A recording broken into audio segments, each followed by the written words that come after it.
या प्रसंगी त्यांनी आपलं मनोगत व्यक्त केलं. आजच्या या सत्कार समारंभाचे सत्कारमूर्ती डॉक्टर हरिभाऊ वेरुळकर, प्राचार्य कला वाणिज्य व विज्ञान महाविद्यालय रायरी, समारंभाच्या अध्यक्षा ॲडव्होकेट श्रीमती शोभा वहिनी, अध्यक्षा उच्च शिक्षण संस्था, प्रमुख अतिथी डॉक्टर नामदेवराव बेलसरे, माजी प्राचार्य श्री बिजलाल बियाणी महाविद्यालय अमरावती, विशेष उपस्थिती प्राचार्य डॉक्टर दुर्गटे सर आणि सत्कारमूर्ती यांच्या सत्कार सोहळ्याला जमलेले, सत्कार समारंभाला जमलेले त्यांचे सर्व स्नेही व मित्रमंडळी, पवारजी राबे सर, आता ज्यांचं भाषण ऐकलं आपण ते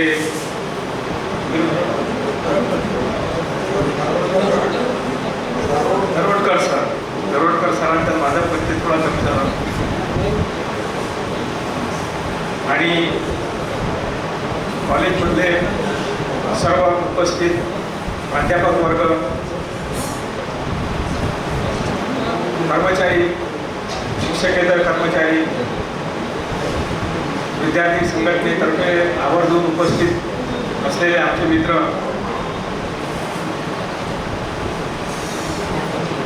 गेडाजी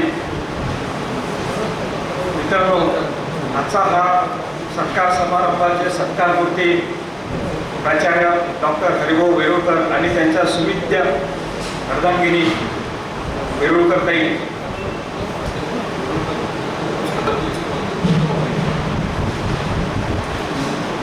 आपल्या सामाजिक आणि आर्थिक उन्नतीसाठी जे अनेक विकास क्षेत्र कार्यरत असतात त्यापैकी शिक्षण हे एक अत्यंत महत्त्वाचे क्षेत्र आहे. आपल्या सर्वांनाच कल्पना आहे की या शैक्षणिक धोरणावरती राष्ट्राची सुरक्षितता, सामाजिक अभिसरण आणि समान न्याय अवलंबून असतो. समाजाप्रती जबाबदार व संवेदनशील नागरिक निर्माण करण्याची ही जबाबदारी ही शिक्षण क्षेत्राची आहे. शिक्षण क्षेत्राशी संबंधित तिथे उपस्थित असलेल्या प्रत्येकाचे या क्षेत्रात अत्यंत महत्त्वाचे योगदान आहे. परंतु नोकरीच्या वर्तुळात फिरताना बरेचदा आपण आपले योगदान विसरत असतो. त्याचे विस्मरण होऊ नये म्हणून अशा समारंभांना अत्यंत महत्त्व असते. अशा समारंभाच्या निमित्ताने मागोवा घेतल्यास पुढच्या पिढीची वाटचाल सुकर होते. त्या दृष्टीने हा एक अल्पसा प्रयत्न करतो आहे. प्राचीन काळी शैक्षणिक धोरण कसे होते याबद्दल फारशी माहिती उपलब्ध नाही. आर्यांनी मात्र शैक्षणिक धोरणात स्पष्टता आणली आणि स्थानिक लोकांना शिक्षणाचे महत्त्व पटवून दिले. त्यानंतरच्या वैदिक काळामध्ये विद्या प्राप्त करण्याला महत्त्व होते. विद्वान लोकांना मान होता. त्यांना ऋषी, महर्षी, ब्रह्मर्षी अशा पदव्या दिल्या जात होत्या. त्यानंतर मौर्यांसारखी राजघराणी समाजाचे राहणीमान उंचवण्यासाठी शिक्षणाला प्रोत्साहन देऊ लागले. म्हणून नालंदा, तक्षशिला अशासारखी विद्यापीठे तयार झाली. पुढे वैदिक शिक्षणावर आधारित नसलेली सर्वसामान्यांसाठीची बौद्ध विचारसरणीची शिक्षण पद्धती आणि सामाजिक स्तर जपणाऱ्या विचारसरणीची शिक्षण पद्धती यामध्ये भारतात बऱ्याच काळ चढाओढ सुरू होती. नंतरच्या मुघल काळात त्या लोकांनी शिक्षणाकडे काही लक्ष दिलं नाही. हिंदूप्रमाणे शिकत राहिले, मुसलमानांप्रमाणे शिकत राहिले. दोघंही एकमेकांची भाषा शिकले आणि उर्दू भाषेचा उगम झाला. ब्रिटिश आल्यानंतर मात्र इथे शिक्षण पद्धतीमध्ये बदल होऊ लागले. मिशनरी लोकांनी धर्मप्रसारासाठी शिक्षणाचा प्रसार सुरू केला. राजा राममोहन राय यासारख्या लोकांना असं वाटत होते की भारतात इंग्रजी शिक्षण जर दिले गेले तर जगात काय सुरू आहे याची आपली कनेक्टिव्हिटी राहील, आपण जगासोबत बोलले जाऊ. त्याचप्रमाणे हे विष्णू शास्त्री चिपळूणकर यांनी इंग्रजी भाषेला वाघिणीचं दूध म्हटलं. त्यामुळे भारतातल्या विचारवंत महत्त्वाचे इंग्रजीबद्दलचे जो जो अनुभव होता किंवा त्यांना असं वाटत होतं की जगाशी आपली कनेक्टिव्हिटी राहावी, त्या दृष्टीने इथे इंग्रजी शिक्षणाचा प्रसार होत गेला. मॅकेले यांनी 1834 साली भारतात असलेल्या आजच्या पाश्चिमात्य विचारसरणीकडे झुकणाऱ्या शिक्षणाचा पाया घातला आणि 1857 मध्ये कलकत्ता, मुंबई आणि मद्रास इथे विद्यापीठांची स्थापना झाली. अनेक शाळा व महाविद्यालये उघडले गेली. मुळात ही शिक्षण पद्धती दाटून घडवणारीच होती, यात दुमत असण्याचे कारण नाही. तरी सुद्धा अभियांत्रिकी, वैद्यकशास्त्र, आधुनिक गणित, भौतिकशास्त्र, रसायनशास्त्र अशा आधुनिक विषयामध्ये भारतीय प्रावीण्य दाखवू लागले. आज जागतिक स्तरावर दिसणाऱ्या आपल्या प्रगतीची सुरुवात यामुळे झाली आहे हे आपण नाकारू शकत नाही. स्वातंत्र्योत्तर काळात शिक्षण पद्धतीत आमूलाग्र बदल करण्याची गरज असू लागली. अनेक आर्थिक व सामाजिक स्तर असलेल्या स्वतंत्र भारतात सर्वसमावेशक शिक्षण पद्धतीची गरज होती. भारताला जेव्हा स्वातंत्र्य मिळालं तेव्हा भारताचा साक्षरता रेट हा फक्त 12% होता. त्यातही बराचसा मोठा भारतीय जनसमूह शिक्षणापासून वंचित होता. विद्यापीठे फक्त 20 होती, महाविद्यालये फक्त 496 होती, प्राथमिक शाळा फक्त 8400 होत्या, हायस्कूल 3639 होते, त्यापैकी मुलींसाठी फक्त 586 होती. भारतातील वैविध्यतेमुळे ह्या शिक्षण क्षेत्रात नवनवीन समस्या व आव्हाने उभी राहत होती. यातून मार्ग काढण्यासाठी वेळोवेळी निरनिराळे आयोग निर्माण करण्यात आले. भारतीय शिक्षण पद्धती या वेगवेगळ्या 9 आयोगाने केलेल्या शिफारशीवर अवलंबून आहे, आधारित आहे. हा त्या आयोगाच्या शिफारशीचा भारतीय शिक्षण पद्धतीचा बेस आहे.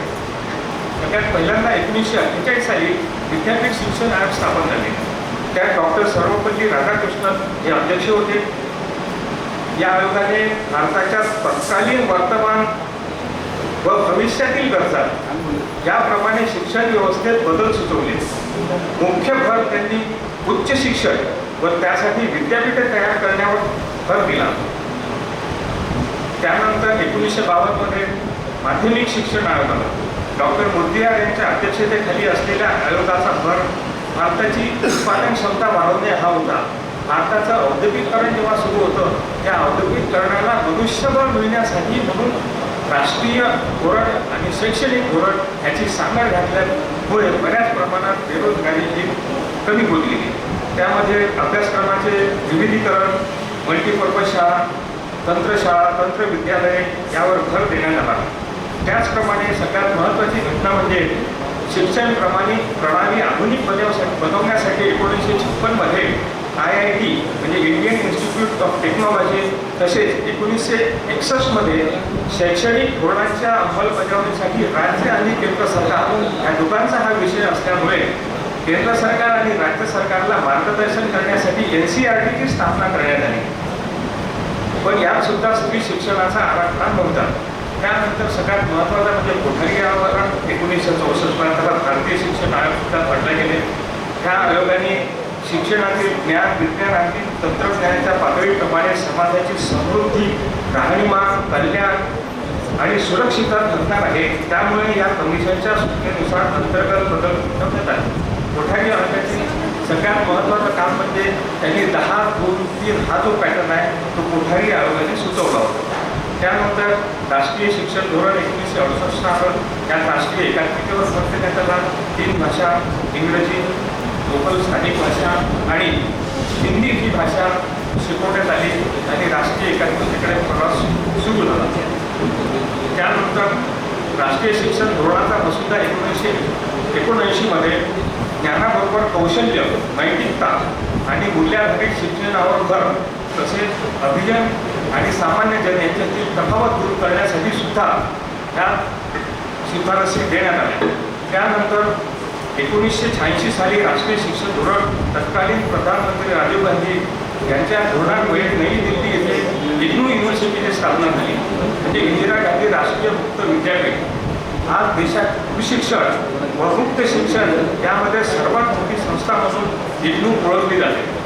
विविध राज्यामध्ये या संस्थेअंतर्गत 17 मुक्त विद्यापीठे पारंपरिक विद्यापीठाअंतर्गत 82 उच्च शिक्षण संस्था, अनेक विद्यापीठे व खाजगी संस्था एकूण 256 संस्था आहेत. या सर्व संस्थांमध्ये सुमारे 50 लाखांहून अधिक विद्यार्थी शिक्षण घेतात. या विद्यापीठांची संख्या देशातील पारंपरिक विद्यापीठ संख्येपेक्षा अधिक आहे. त्यानंतर सगळ्यात शेवटला शिक्षणाचा हक्क, एज्युकेशन टू राईट, त्यानंतर त्याच्या आधी सर्व शिक्षा अभियान आणि त्यानंतर त्याच्या आधी पंतप्रधान नरसिंहराव यांनी नवोदय विद्यालयाची स्थापना केली. असा हा एक शैक्षणिक क्षेत्रातला धावता आढावा आहे. मित्रांनो, या विवेचनावरून असं लक्षात येते की शैक्षणिक धोरण आणताना एक सुसूत्रता होती. हे धोरण हळूहळू उत्क्रांत होत गेलं. राष्ट्रीय धोरणासोबत शैक्षणिक धोरणाची सांगड घालत रोजगार निर्मितीला वाव मिळाला आणि शिक्षणामध्ये महिलांचा सहभाग सुद्धा वाढला. पण राजकीय अभिनिवेश बाजूला ठेवून किंवा जी सत्ता पक्षाची वैचारिक धोरण आहे, त्या सत्ता पक्षाला जे वैचारिक धोरण चांगलं वाटतं त्याच्याचप्रमाणे शिक्षण हे आधारित केल्या गेलं नव्हतं. मिश्र अर्थव्यवस्था स्वीकारली गेली होती. त्याच्यासाठी हळूहळू लोकांची आर्थिक स्थिती सुधारण्यासाठी म्हणून शिक्षणाचा काय उपयोग होईल ह्या दृष्टीने ह्या आयोगांनी अभ्यास करून आणि स्पष्टपणे ज्या आयोगांनी ह्या शिफारसी दिल्या आहेत त्याच्यानुसार आम्ही असं करतोय.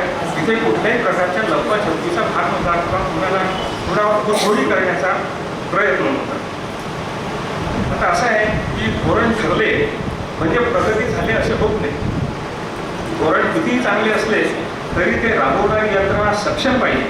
या दृष्टीने पदवी, पदव्युत्तर व शिक्षणाच्या संधी उपलब्ध करून देणाऱ्या महाविद्यालयांची भूमिका ही सगळ्यात मोठी आणि अत्यंत महत्त्वाची आहे. आपल्या देशातील सर्व राज्यांमध्ये बिगर व्यावसायिक महाविद्यालयांची संख्या फार मोठी आहे. ही महाविद्यालये मोठी करण्यामध्ये आणि त्याद्वारे समाजामध्ये शिक्षणाचा दर्जा वाढवण्याचे काम करण्यामध्ये महाविद्यालयाच्या प्रमुख म्हणून प्राचार्यांची जबाबदारी फार मोठी असते. महाविद्यालयाला प्रगतीपथावर नेण्यामध्ये प्राचार्यांची भूमिका ही संघटक, आयोजक, व्यवस्थापकाची असते. प्राचार्य हे पद अत्यंत जबाबदारीचे पद असून प्राचार्यांना अनेक आघाड्यांवर काम करावे लागते आणि असे करत असताना समतोल सांभाळावा लागतो. महाविद्यालयाचा महत्त्वाचा घटक म्हणजे विद्यार्थी. त्यांना शिकवणारे शिक्षकेतर कर्मचारी, कार्यालयीन कर्मचारी, पालक, परिसरातील मान्यवर संस्था, पदाधिकारी आणि विद्यापीठ यांच्याशी समन्वय साधून सर्वांच्या हिताचे निर्णय घ्यावे लागतात. त्याचप्रमाणे राष्ट्रीय सेवा योजनेअंतर्गत विद्यापीठातून ज्या अनेक टॉपिक्सवरती मग ते अर्थशास्त्राशी निगडीत असो किंवा ग्रामीण शिक्षणाशी निगडीत असो ते सगळं रुजवण्याचं काम सुद्धा करण्याची जबाबदारी ही प्राचार्यांवर येते. ह्या जबाबदाऱ्या कमी झालेली काय म्हणून आणखीन एक नवीन पब्लिक रिलेशन ऑफिसरची जबाबदारी त्यांच्यावर नुकतीच टाकण्यात आली आहे. की गेल्या काही वर्षामध्ये नॅकच्या मूल्यमापनामुळे प्राचार्यांच्या जबाबदाऱ्या कित्येक पटीने वाढल्या आहेत.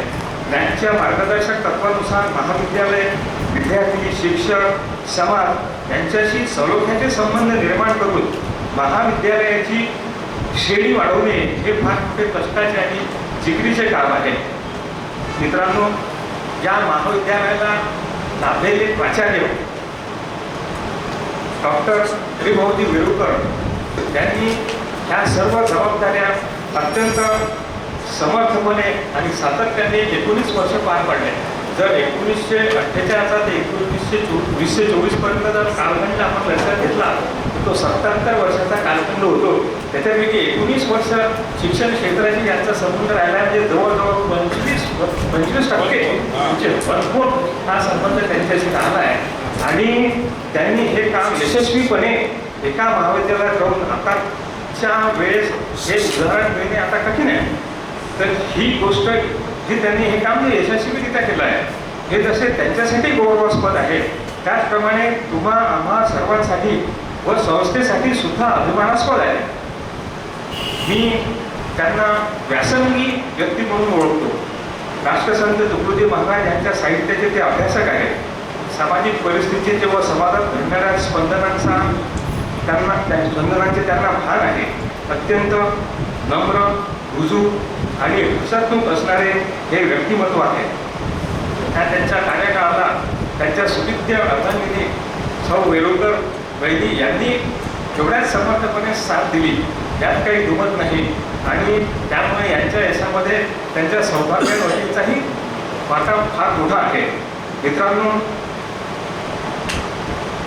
नंतर असं आहे की जसं त्यांनी सांगितलं की महाविद्यालयात प्राचार्यांचे एक भाग, युनिव्हर्सिटी, समाज, त्याप्रमाणे संस्थाचालक म्हणून स्वर्गीय दिलीपभाऊ काळे यांनी दादांच्या म्हणजे माझे वडील नारायणराव काळे यांच्या पुण्यतिथीच्या कार्यक्रमात त्यांनी सांगितलं होतं की आता यापुढे म्हणजे तेव्हा त्यांची तब्येत चांगली नव्हती, यापुढे शैक्षणिक संस्थांमध्ये श्रीमती वैदींच्या मार्गदर्शनाखाली संदीप, प्रदीप यांनी हे सगळं सांभाळून द्यावं.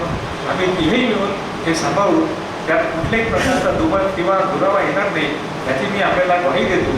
आणि ज्याप्रमाणे ह्या सरांनी सांगितलं आहे, वद घोंकाळे म्हणजे वसंतराव घोंकाळे यांनी घालून दिलेली एक प्राचार्य पदाची गरिमा, त्यांनी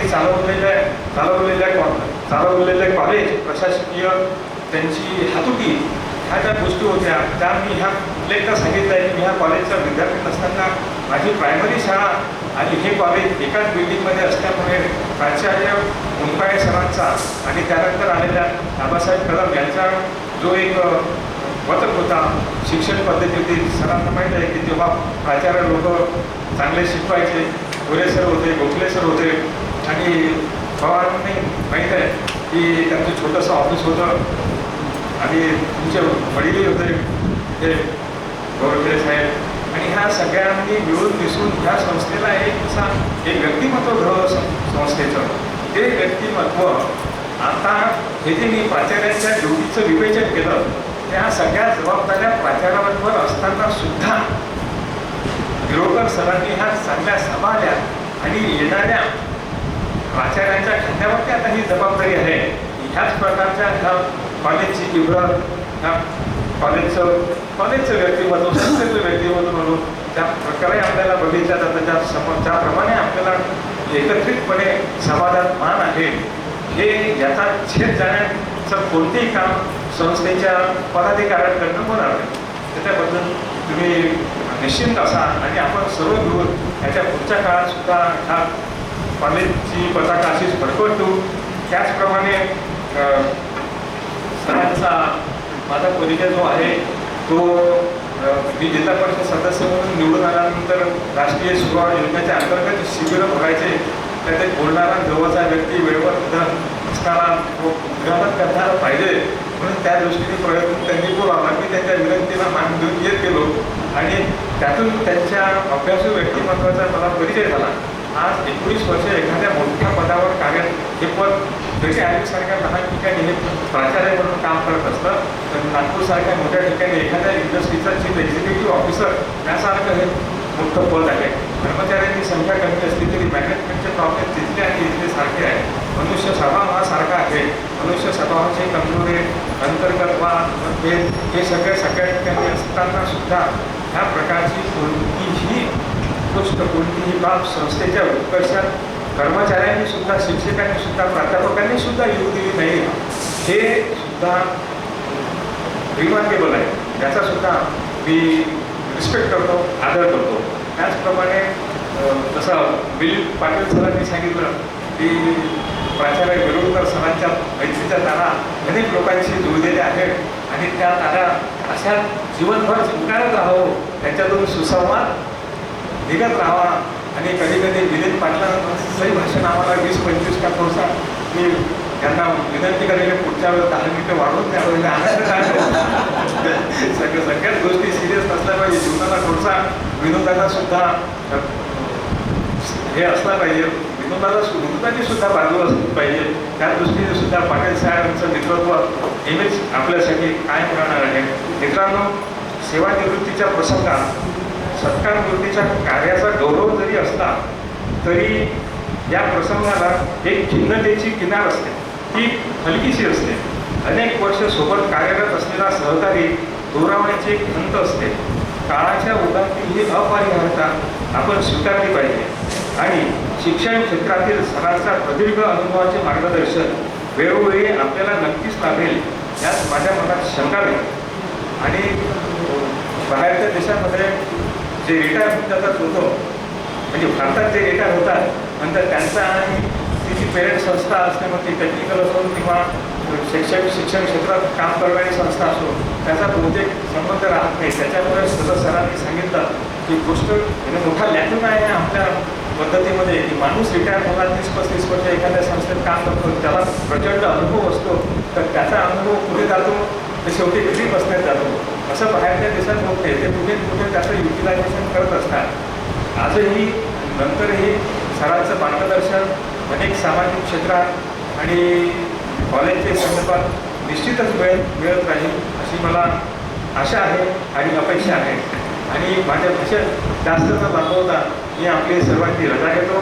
प्राचार्य डॉक्टर गिरवकर सर आणि त्यांच्या सुविद्य अर्धांगिनी यांना उत्तम आयुष्य लाभो, त्यांना उत्तम आरोग्य लाभो अशी मी ईश्वरचरणी प्रार्थना करतो आणि माझे 2 शब्द सांगतो.